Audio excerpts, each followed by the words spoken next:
Hey, if you want to see how I caught this bass with a fishing lure I made from a mold created from a 3D printer, Click on the related video link below to watch the entire video of our process.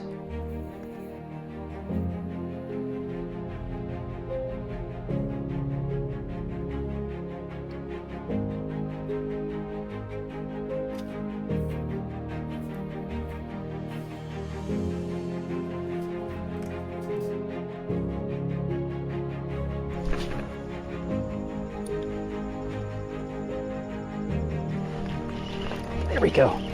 On the Helgramite, we got us a bass. We got us a bass on the Helgramite.